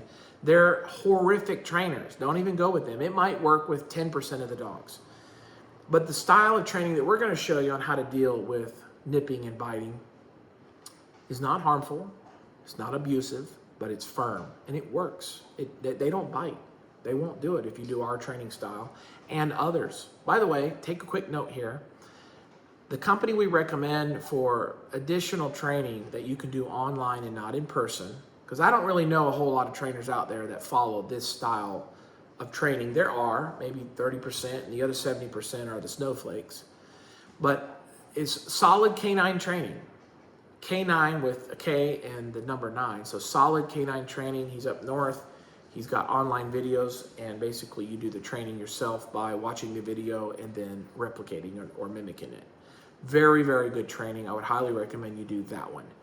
And if you could find other training places around or people around that have similar style of mentality and thinking and they got results, go with them. But certainly do not hire a trainer to do the first 6 months to a year of training. Do training, if you're going to spend any money at all, in higher levels of training. So, all right, let's talk about, real quickly, let's talk about discipline. And let's talk about barking, whining, crying in the crate. And let's talk about some exercises that would help develop, in a loving way, alpha. All right, so in a crate, the puppy's going to test the people. It's going to cry, it's going to moan. Now, if you've implemented all the things that I've suggested and whatever else your heart, comes up with, give that puppy a good week or so with firmness, but with some love, maybe a little here, a little there, go to it and kind of let it relax or soothe. But I certainly would not crate that puppy in your bedroom. Leave that crate in the free roaming area. You're going to need to have access quickly, take the puppy in and out quickly, and we don't want to give it a crutch. Now, I know there's going to people be like, oh, I wanted it in my room and all that. That's fine. Listen, I've trained hundreds, maybe multiple hundreds of puppies, and I have found that putting them in a room just starts them off in the wrong direction. They're too attached to humans to begin with. We're trying to get them to self-soothe and relax in the home without you, a human counterpart, reaching down and letting them nibble your fingers all night in order to make it through the night, okay? So if you crate them in the free roaming area, and let's just say after you give them a week to kind of settle and relax, and they're still barking, they're still whining, they're still having all kinds of troubles, and they're not relaxing. For me, because I have decently strong hands, I just no, or eh, or make some kind of racket or noise. But what I've designed or recommend for families who don't necessarily have big, gonky strong hands, to use a cheap, flimsy stainless steel bowl that you would buy at Tractor Supply, for example, or at another pet store, and some wooden spatula or a piece of wood, like a broom handle that is cut or whatever, that you can use as a noise maker. So what you do is you grab I'll use a pen here, the stick and then the bowl, and when the puppy is making noises, you no, okay? And that little stainless steel bowl is gonna make a little bit of a racket. Another thing you can do, kind of change it up a little bit when you're turning. I'll do this, and I'm looking at them, and they're quiet. The moment I turn, they start going at it. So I'll take the bowl and I'll throw it on the floor in front of the crate, maybe even hitting the crate a little bit, right? Make this big bang, and it's basically startling. It's causing them to know, like, wow, like it's like the teacher walking in and scratching the chalkboard. Sit up, ladies and gentlemen, or children, let's get to going to school, right? For kids that are problems. Now, I'm not talking about good kids. But the other level you can do, let's just say the puppy's just not listening. Now, you need to be religious about this. It usually takes me 2 or 3 days and the dog is totally quiet and on command, they quit. But I will take the bowl and I'll tap the top of their crate. I'm literally scaring them a little bit. More of a startle is probably the right word. But making that noise, startling them, a lot of trainers will just, when they're out roaming and playing, they'll throw that bowl on the floor too, because it teaches them not to go crazy when they hear a loud noise. And oftentimes our puppies will just run up and start licking the bowl and everything. So that is how you deal with barking, but you have to be religious. Every single time they make a yep or a yell or a cry, and you say, well, that just sounds mean. And I'm gonna say, well, that's fine. You can live with a dog that yaps when people hit the driveway with their car, when they knock on your door, when they walk in, when they're sitting down, when they're getting up, when they're eating dinner, when somebody makes a little hiccup or burp. I've been in houses where dogs were unbelievable barkers, and I'm pretty sure all of you have. That's unacceptable. That's not natural, right? This is not natural. If the human who is in charge of that dog cannot say, that's enough, quiet. If they have to constantly baby, constantly go over and pet it and shut up and be quiet, that dog is out of control, point blank. All of our dogs, without ever having a barking collar, without rolling a newspaper, without ever striking or doing anything crazy like that, they never bark on command. FedEx man hits the door. All right, that's it. Quiet. They quit. They know. And they're not a barking breed, but there are some that can really bark a lot and be very annoying. Okay? So if you want to have a dog that doesn't do that, follow our advice. Do this method. You will never have to have a barking collar or any of those things. And on command, they'll do it. All right, now, if a puppy is biting, first, we don't want to encourage biting. Tug-of-war with toys.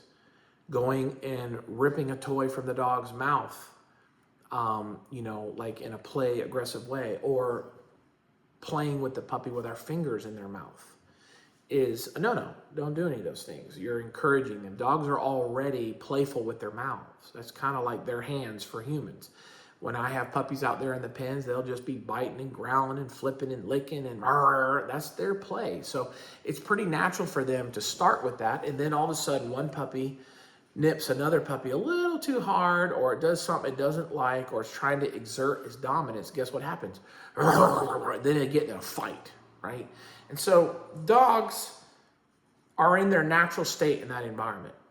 But they won't do that to an alpha or one that has an asserted dominance over them. And like I said, we don't need to roll a newspaper. We don't need to have shock collars or any of those things to do that. But what we do need to do is set the precedence early that none of those things are acceptable. So if a puppy is biting, let's just say this is its mouth, okay, play biting, I'm sweet and soft, I'll go and grab its mouth and look it in the eye and say, with a small jerk, no, don't do that, okay? Didn't hurt it, didn't draw blood, didn't bruise it, didn't strike it. I just grabbed it and surrendered its mouth and let it know, okay? If you do this 6 months after you get the puppy, don't be surprised if the puppy doesn't defend itself a little bit. But if you're starting early, you're going to have no troubles. You intensify the squeeze and the length of time and the voice of no as the puppy is not responsive over doing this 5, 10, 15, 20 times. We want to give it some grace, if that's the right word, by letting it computate what's going on here. Okay. If a puppy is very aggressive, then I usually match it with very aggression. I will grab it, no, and I'll look it in the eye. And generally what a puppy will do, it'll be like, it'll do some kind of surrender squeal or whatever. And that's exactly what I wanted. And I might hold them for 3 to 4 to 5 seconds with an eye to eye. Okay. Generally, they don't need anything more than that, but a few times, and they are respectful. Okay. Now, you do not want to let a dog get away with this because it'll be your neighbor's kid, it'll be your child, it'll be something, and you will regret it. And if those families are mad enough, they'll force you by law to put your puppy down. They'll euthanize the dog. So it's extremely important. I'll give you a quick story. We went over to a friend's house. Their dog, my son, was 4 or 3, ran over, just being nice. He's extremely good with dogs. He knows exactly. All of our dogs are so sweet and, you know, social that he just assumed. He went over here and this dog just started barking. And so the owner runs over, picks it up.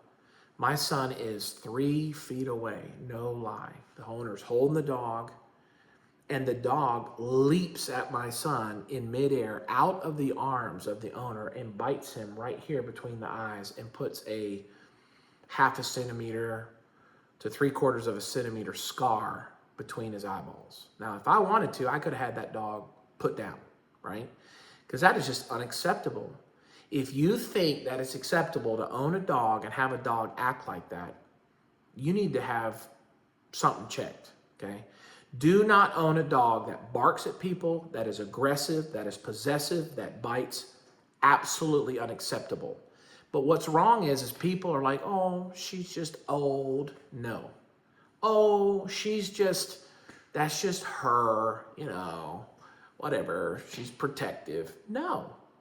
I'm sorry. None of those excuses at all. Now, if you're dealing with a pit bull violet and you're just too weak of a person to make them submit, that's one thing. But a little Chihuahua or a little Shih Tzu or a little Maltese or whatever dog that we're dealing with here, it's unacceptable. Unacceptable. And so don't ever, ever, ever have the mindset that any of those things are acceptable and you just, shh, it's okay, it's okay. No, enough. Nip it in the bud early on. Your dog's going to be awesome then. It's enough. Shh. No, whatever. They respect you. They will stop. And they need this from you. They are a hierarchical breed. They don't understand treats and pets. They only understand dominance. In the wild, no alpha walks over and gives their little betas or under them, here's a doggy bone. Now listen to me. I want you to be kind and sweet and respectful. No. The alpha walks over and whoops that dog's rear end and puts him on a submission hold and says, listen, what you just did is wrong. Don't do it again or else. Now, we're not going to wrestle the dog to the ground, but I'm making a point. You need to have some level of barriers, some level of this crosses the line, right? And you let them know in a loving way. And when they're good, you give them treats. There's nothing wrong with treats, but don't think treats replace obedience.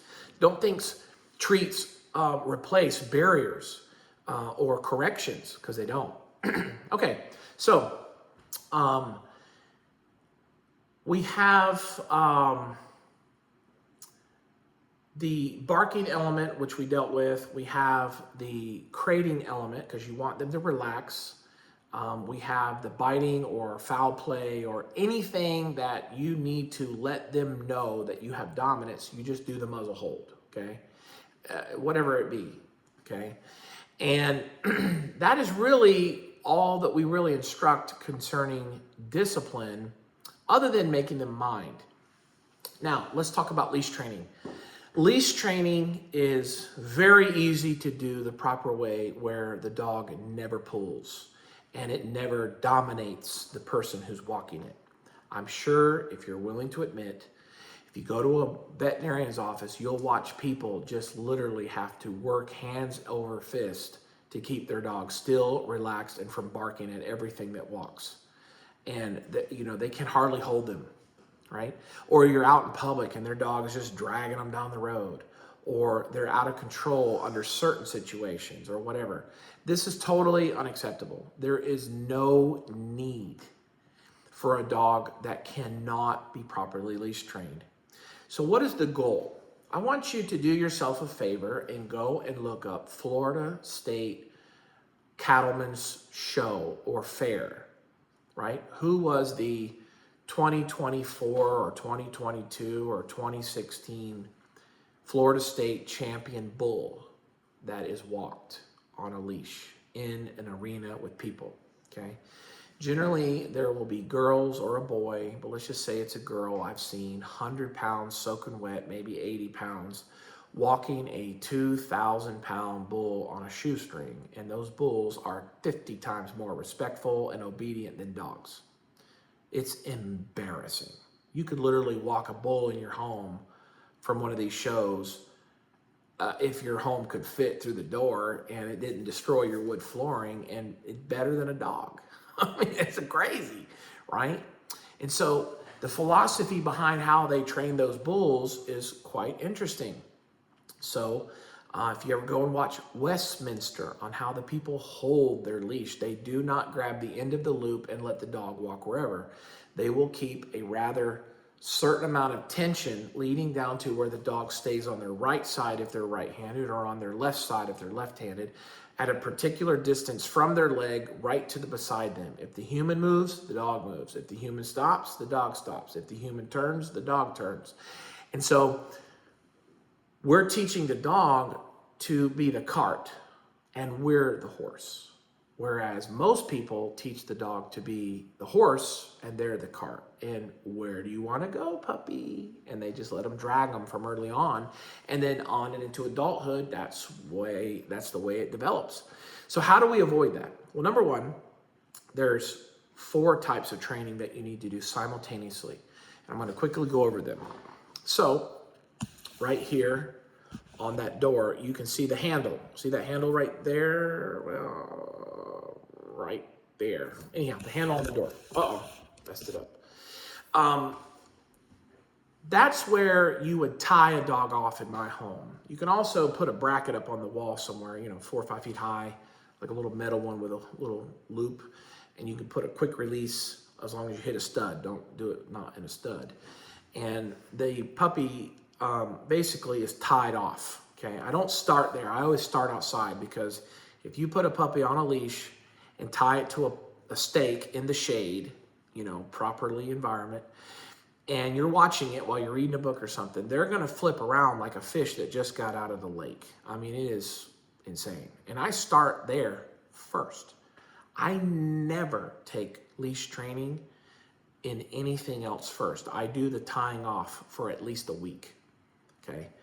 And then I time off 1 to 2 hours a day in different apparatuses, and I'm going to explain that in a minute, for months, maybe for a year, okay? It's very, very, very effective. Watch this. So you go outside, read a book, cook out, play, whatever, in a proper shaded environment, and let the dog be tied off to a stake where it rotates around on a quick release. And they're going to look like they're hurting themselves. But the reality is they learn very quickly. If I don't jerk, I don't get tension. If I don't pull, I don't jerk myself, right? And so it takes them a little bit to figure it out. But the first impression they get is that once you reach a certain tension in the leash, it's too far. And because it's in a stake form, it's a dead stop, okay? As long as they have this as their first impression and an ongoing impression, watch this. They will not walk past a certain tension in their leash training, okay? So you start outside, let them jerk themselves, let them learn what it is to have to surrender to the leash and its tension. And you do that every day.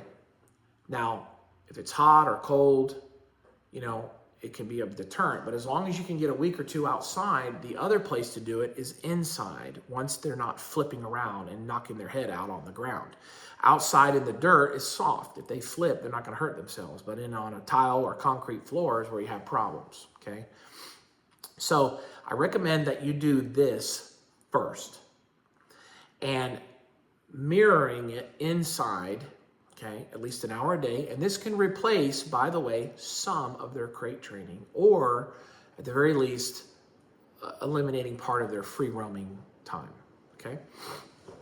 Now, if you tie them off for an hour a day and you buy that buckle leash, okay, the one that straps to your hip and has a 2 or 3 foot lead, while one of you or all of you can do an hour a day with the puppy this way. You hook them up and you act like they're not there. I mean, I'm serious. Just start cooking and walking around your kitchen, but always turn left.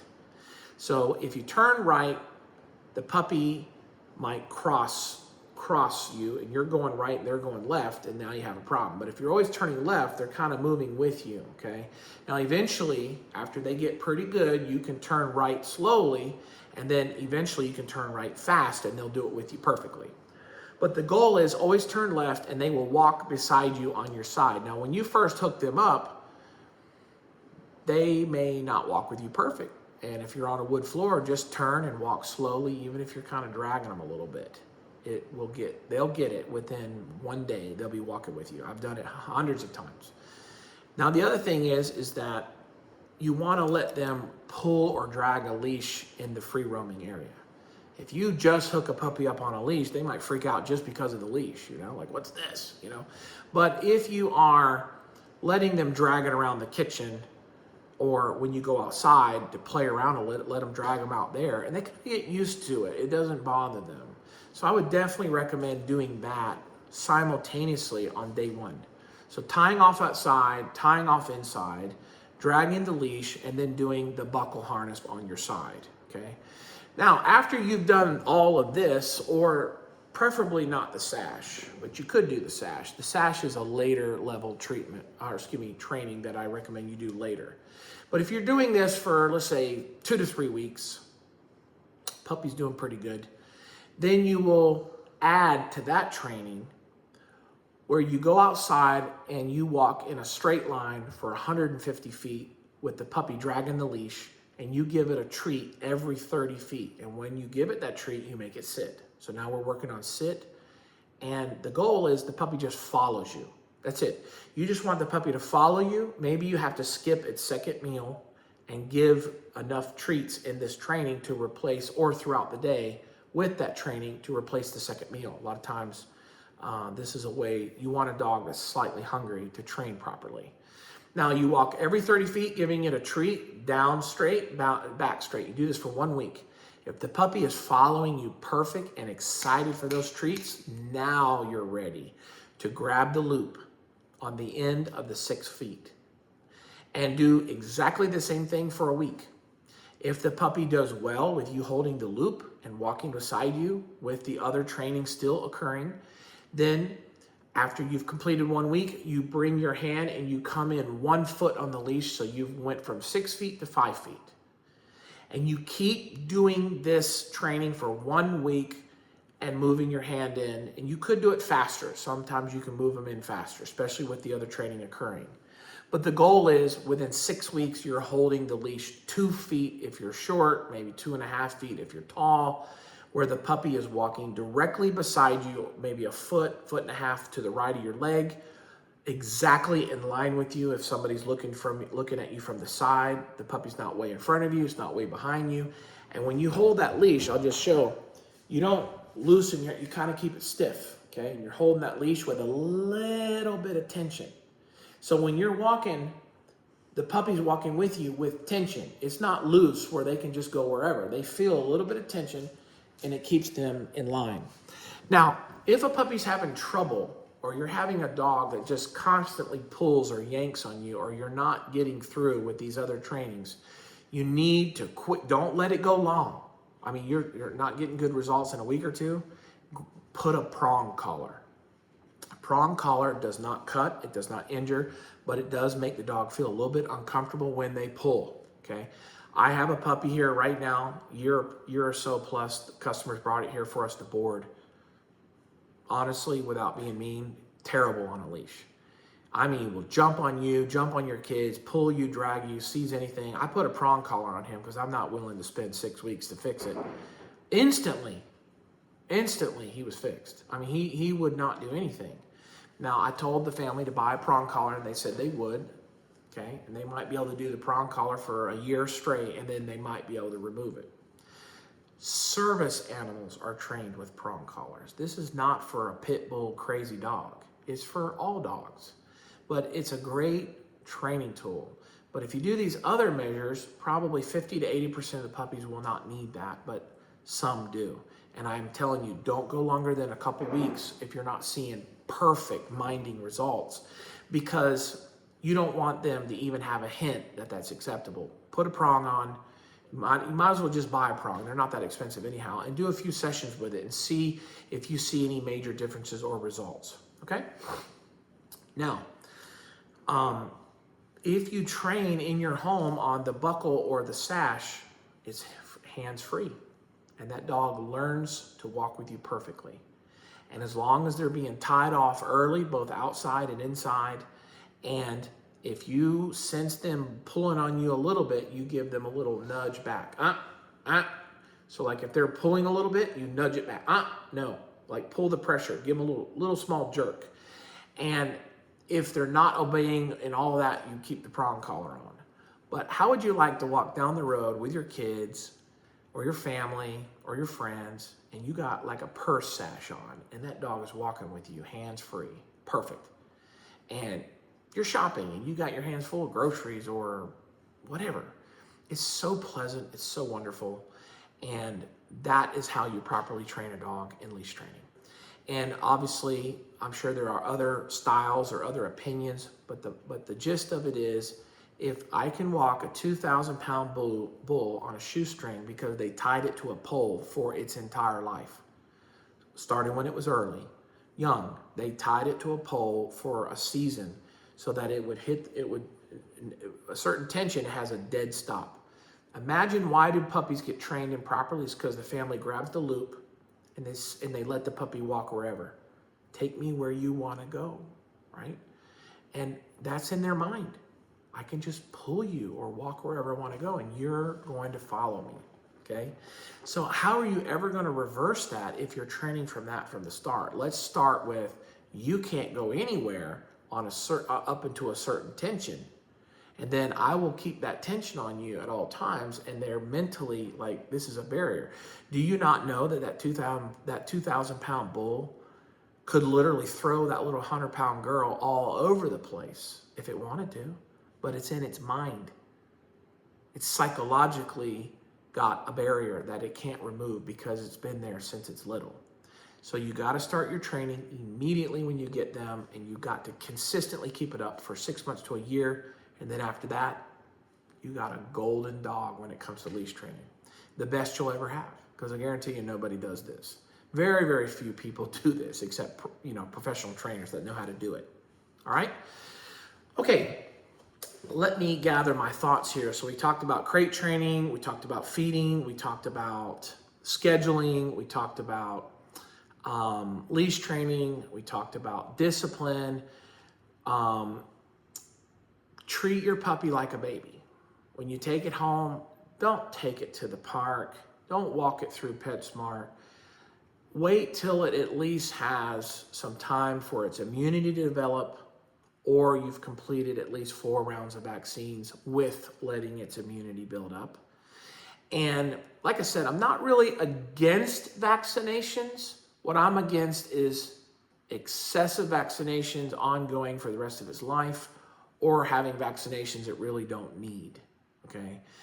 This is the kicker, okay? So I'm not like totally not vaxxed except for humans in our family, but with dogs, you know, they're given, you know, a nastier environment. They're given poorer food generally, and so this puts them in already at a disadvantage.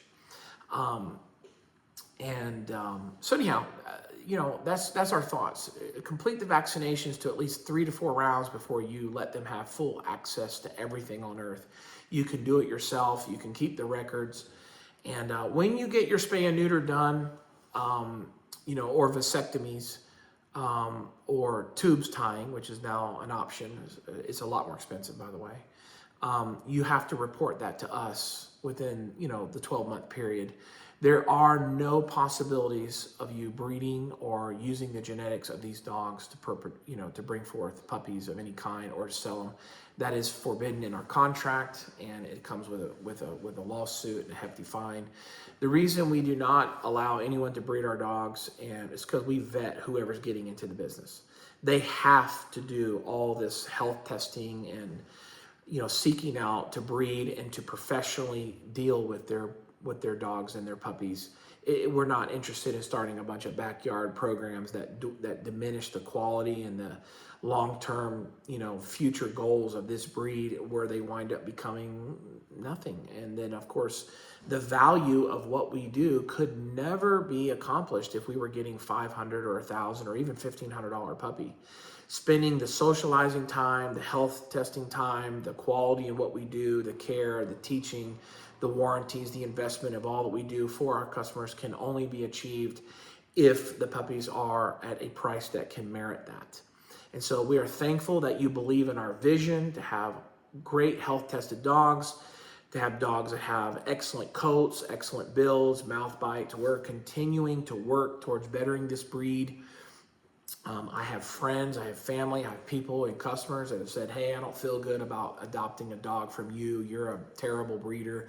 You're the cause of why all these dogs in the world, you know, are having to be euthanized and at these adoption centers. Well, I want to just let you know that not one dog in the history of our program has ever been taken to a adoption or a pound or a facility because it didn't have an owner. Nor has any of our dogs that did have a problem in their family. We've had 2. It says in our contract that they have to return that puppy to us or allow us to help them, or that we know that they're rehoming it with the proper family, that it's not being given out there to where it winds up in a pound or a kennel. None of our dogs. So let me ask you a question. Where are we, adding issue to or salt to the injury in the world with all these improper breeders that are breeding and just letting them go, or don't care where they go, or they're selling them down there at Walmart for $100 or this or that, and they're loaded with disease and problems and issues, and then the people can't afford to take care of them because they got problems. Or like a friend of mine today told me he got a puppy from a breeder, instantly had parvo. Now, that doesn't mean it can't happen even in my program, but I would never send a dog home on parvo. If I knew it, it would be a miracle if I didn't. It would have to be within that short, few day incubation period. But it's just unreal what's going on out there. And I thank you for finding value in a non-shedding, allergy-friendly, well-loved, well-nurtured, culturally, worked with in socialization and letting us educate you with what we've learned. And you're getting an animal that's not traumatized, that you know its historical background, and you're funding or adopting with your money, you're voting with your money, breeders who are trying to better animals, so that we don't have to accept a bag of problems every time we run down to the pound because those are profiteering adoption centers. Do not think that they're in that for the sole reason of loving dogs, okay? I know for a fact that they bring in so much money from donations and people, donating their time on community service hours or whatever, right? And they're still selling product to people and they are still getting money for those dogs. And it is such a lucrative business and such an amazing deal that they got going that they're even flying dogs in from around the world. I mean, go figure, right? But you, the buyer, are the one that gets screwed, because not only do you get a dog for $300 to $500, you probably got $3,000 to $10,000 in medical problems. And you might have a beautiful story of getting one from the pound that just winded up being phenomenal. But a lot of these dogs are traumatized. A lot of these dogs have disciplinary issues and problems, and they shed. And so not every situation fits everybody. It's wonderful to adopt. I'm not saying it isn't. But don't think that that by choosing that pathway versus getting a dog from a breeder is ethical, right? I think it's ethical to support both, as long as they're both being ethical and both promoting something that is a necessity or a need for this world. And I think breeders need to stop breeding dogs if they don't have families that they can home them to. I think, the government should crack down more on people who are running these huge breeding facilities, or for that matter, we keep blaming the breeders, but how about the buyers, right? Look back into history where sugar used to come from facilities that were horrific and did crimes of unspeakable things. Some people said, you know what, maybe I can't go free those people. Maybe I can't go and do what's really in my heart, but I cannot buy from places that have any kind of stuff that's produced by inhumane, slavery, or from people who are underpaid or screwed or not taken care of. It's still happening in the world today, believe it or not. I mean, there are factories in China and other places that are literally enslaving people. And if we knew that, we could vote with our dollars by not buying something from them, right? And so I think that it's moral, it's ethical, it's beautiful to support programs that are trying to make a difference with dogs and their health for the animal themselves, and to create an animal that works for families who have health conditions, issues of allergies, and they want a dog that's wonderful with their children and isn't biting their neighbor's children like my son when he went over to a home. And keeping their home clean, non-shedding, is a phenomenal advantage that you will never regret, believe me. As well as these dogs don't smell or have a stench to them. And so I just want to thank you for not only getting a puppy from us, but I wanted to help you know what you are voting with your money with. You're voting to help programs, better dogs, put a better animal out there, and to home them with families that are not interested in letting them go. We're vetting families to a point. I don't judge people if they have a backyard fence or not, whether they can have a dog of mine. I'm not going to judge a woman who comes up here and her car looks like an absolute pig pen. That is not my place. The only thing I want to know is, are you going to love it? Are you going to care for it? Are you going to allow us to help you if you run into a snag or a problem? Or if you do wind up in a situation where you can't rehome it, let us know and we'll help you. And this is it. This is what active, responsible, loving breeding does. It's not that we defund proper breeders by going and adopting dogs that come from breeders who are not doing it correctly, and then the facility that's propagating this is making hands over fist money. I bought a place here that the prior owner used to have a dog rescue. For the first couple years, we got checks in the mail for people wanting to donate money or that were donating money to the rescue. Now, I could not accept it because we're not the business, and they were written to the prior rescue. But when I tell you, I got some checks that came in the mail that made my eyes go like this. Wow. I didn't know people gave such kind of money for dogs. Incredible stuff. Incredible. Because today, people think it's very humane and very righteous, if you want to so call it, to take care of dogs. But where they're hypocritical is ask them how many children around the world they send money to feed them that are starving, like in Africa or in Haiti or Pakistan or South America or here in the United States. Most don't. So I thank you again. I want to share with you to help tell your friends, because this is coming up all the time. I'm hearing it constantly. I even have people who hate us because we're breeders. It doesn't make any sense. What makes sense is that we put our vote and our money in the direction where people are doing things right. And it's benefiting the families at the highest amount. And if they would enforce more laws, and if people would not adopt as readily, they would have to do something about it. They would have to make breeders have more rules and regulations on what they do. Just like restaurants, right? Just like any other business out here that has rules and regulations and fines involved. It's just what we need. We need the people to stand up and side with what's right and what's in the best interest of them and their family and their future and their health, not what plays on our emotions and on our conscience, right? And like I said, it's not all as righteous as people make it out.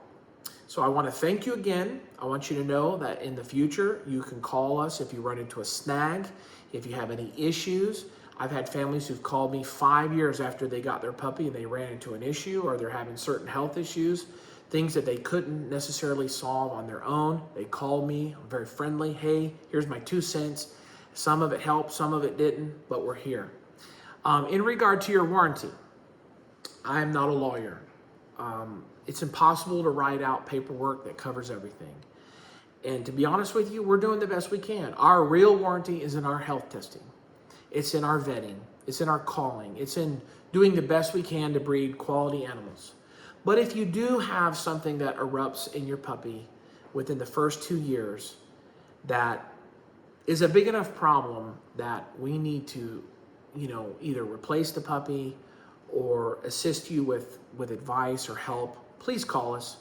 I cannot say that we've had very many warranties in our history. We haven't.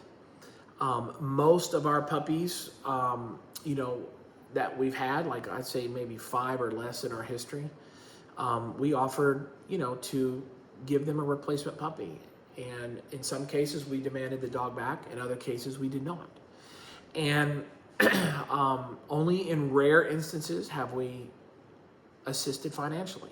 But it was upon our own decision. There was in our contract, there is no legal right on behalf of the adopting family to demand us to pay or to fix or to be involved. It is either return the puppy, get another one, or it is upon our own decision and good graces to say, hey, we want to assist. And I have. And so we just want you to know that we're doing the best that we can, that no matter how great a breeder is, no matter how great of a program they implement, they're always going to have a small percentage of puppies that come out with issues, and within our program, I'm glad to say that we've had less than 2% issues in our dogs. So out of every 100 dogs we produce, 2% are showing signs of problems that we have been reported to. That could be higher, but right now I don't know that to be true. I just know who's called me within that first 2 to 5 years and said, hey, we have this issue. And about 90% of them are hip related. And most of those are with dogs that are 35 to 40 pounds and above. Very rarely 35 pounds and below. I've had one heart issue, one skin issue, And, I've had a few dogs here and there that have had some temperamental problems. But most of those were corrected when they changed some of their, program themselves. So I'm not going to say that it's always the human's fault, but most of the time it is the human's fault. And you'll find that the dog can be corrected. All right, so if you can, take from this video what you will. Hope I didn't step on any toes. It's just our thoughts, our opinion. You can run with it, you can reject it, you can throw it out, but at least you can't say, hey, the breeder didn't tell us what is in our best mind or what we should do regarding all that we've talked about, okay? We care about you. We hope our dogs change the setting, the mood, and the atmosphere of your home. We hope that they allow all members of the family to be involved in love. I do recommend this, which I missed. Let everyone in the home have some level of responsibility with the dog, whether it be feeding, bathing, grooming, walking, or just playing. And if you do, the dog will evenly love everyone. And we just hope that our dogs help bring, joy to your lives, and and allow your kids to have something to play with. And because they're so clean and they don't shed, they're so inviting to get all over you, get in your bed, get in your couch or whatever. And although I don't recommend that you let them go into full-time sleeping in your rooms or beds, although if you do, at least crate them a little here, a little there. Otherwise, you will lose all that you worked for early on, because dogs are, I can just tell you this, dogs basically have a reset in their pecking order annually or every couple years. A new child, get a little older, get a little bigger, add another dog, this or that. The pecking order changes. So as long as you maintain the same program, they'll have the same results. But if you change things and let them do whatever and, they don't need to be crated, they're fully trained now, that's the worst decision. At least keep up a couple days a week or every day for a couple hours, something. Maintain, because crate training somehow radiates into proper discipline in all areas. So anyhow, I hope that this has been a benefit. If you have any questions, or if you would like for me to text you the links to some of these products, if you haven't found them, let me know by sending me a text, and I'll be happy to send it to you. If you have any questions concerning the clarity or things that I have missed, please text me or ask me in person when you come to meet or to pick up your puppy. And once again, we thank you for getting your puppy here at Bestland. And don't forget to join our online private Facebook under Bestland Australian Labradoodles in Facebook Owners Only page. Also like our Facebook public page and become a follower of our YouTube, Pinterest, and Instagram pages. We do sometimes put out promotions. We let people know what puppies are available. If you wind up wanting to get a second dog from us, we are willing to do that when you buy your first one at the same time, or obviously any time later. We do believe that dogs do much better with two in the home, and a lot of families find a lot of joy with it. And so anyhow, I think that's it. I'm just rambling now. All right. Talk to you guys soon. Later.